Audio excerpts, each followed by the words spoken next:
Assalamualaikum warahmatullahi wabarakatuh. Perkenalkan, nama saya Naya Agustin Putri Widodo dari nomor induk mahasiswa 24539769 SV 24669 dari kelompok PGPBA. Pada video kali ini saya akan membahas mengenai kode yang digunakan untuk membuat aplikasi sederhana menggunakan Android Studio dengan menerapkan constraint layout. Hal pertama yang dilakukan adalah membuat header konten bagian atas dengan menggunakan linear layout. Orientasinya itu vertikal, lebarnya itu menyesuaikan layout perangkat, ukuran layar perangkat, tingginya itu menyesuaikan konten, dan warnanya itu biru. Terus di dalam linear layout ini ada text view dengan lebarnya menyesuaikan ukuran perangkat, layar perangkat, terus tingginya itu menyesuaikan isi konten. Terus paddingnya ini jarak antara text view dengan elemen di luarnya itu 16, ukuran teksnya itu 24, terus warna teksnya itu putih, dan isi teksnya itu news app, terus posisi atau text alignmentnya itu di tengah seperti ini. Terus selanjutnya ke bagian main activity. Hal pertama yang dilakukan adalah mendefinisikan constraint layout agar isi dari proyek yang dibuat itu menyesuaikan aturan dari constraint layout. Setelah itu menuliskan ID, terus di sini ada lebar layoutnya itu menyesuaikan ukuran layar, dan juga tingginya juga menyesuaikan ukuran layar perangkat. Nah, selanjutnya menuliskan kode include. Ini adalah kode untuk memanggil layout yang sudah dibuat tadi agar layoutnya itu bisa ditampilkan di bagian main activity tanpa harus kita menuliskan ulang kode yang sudah dibuat tadi, dengan cara memanggil ID-nya terus nama layoutnya, sehingga akan tertampil seperti ini. Ini termasuk efisiensi juga daripada harus menulis ulang keseluruhan kodenya.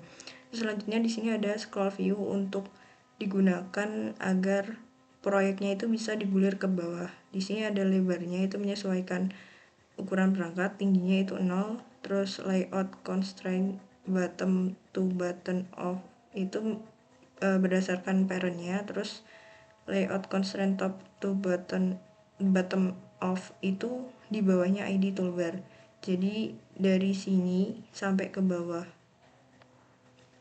Terus di dalamnya itu membuat lagi constraint layout yang isinya itu adalah image view, 2 text view, guideline, sama 2 button.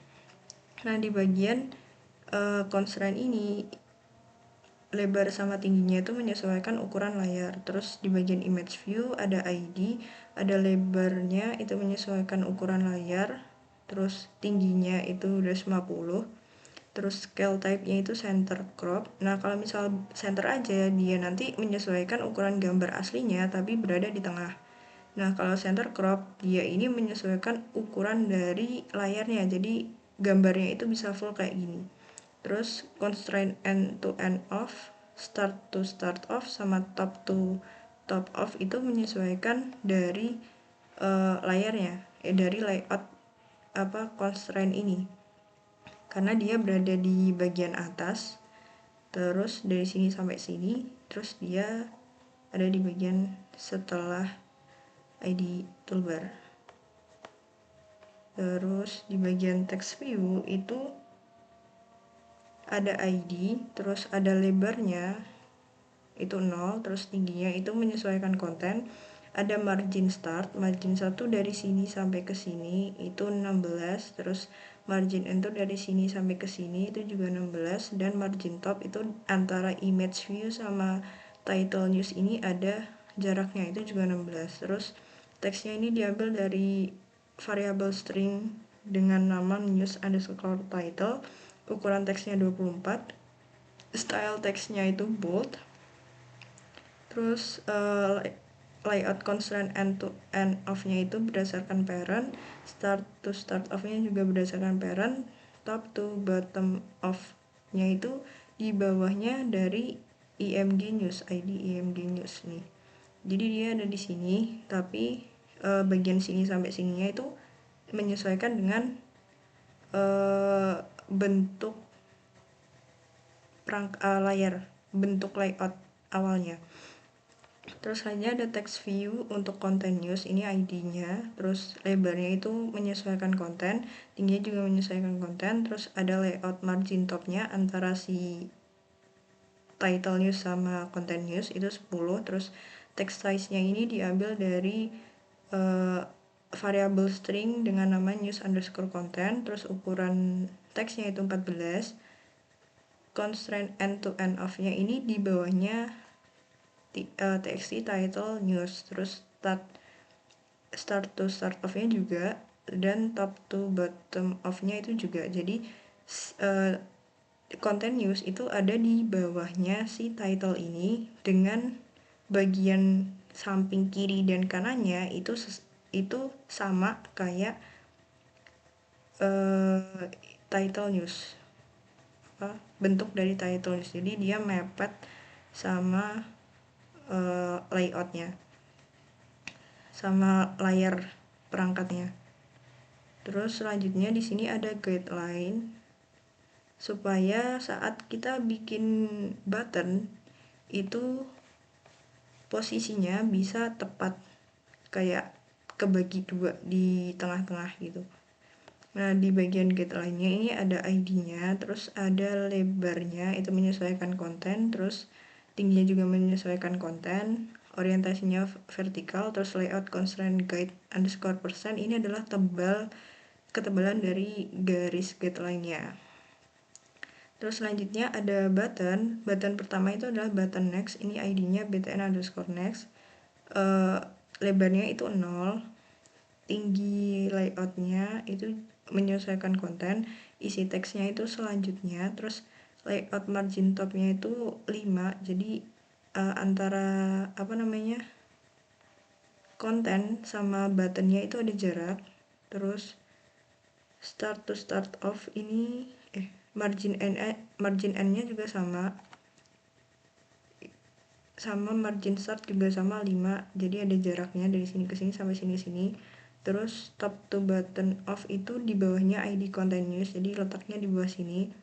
Startnya itu dari guideline yang udah dibuat sampai end off-nya ke title news, jadi dia menyesuaikan si title news ini. Tapi karena di sini ada jaraknya, jadi dia menyesuaikan di sini. Terus constraint bottom to button off itu parent, dia letaknya di bawah sini.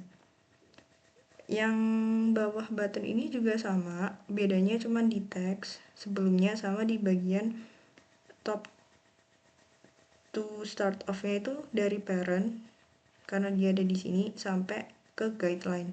Karena di sini kita kan bikin guideline ya tadi.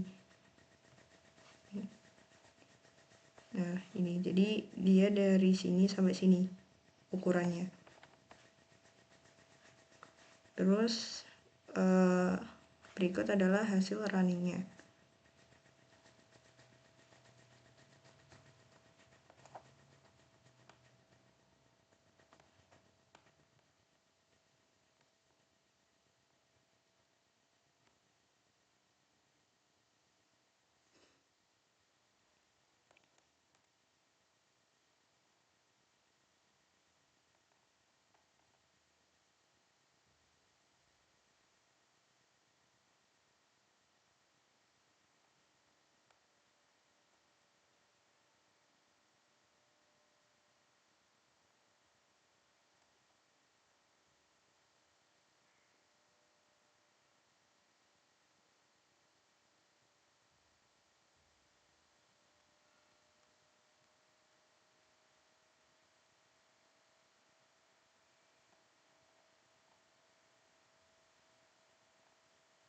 Nah, jadi ini bisa di scroll ke bawah seperti ini.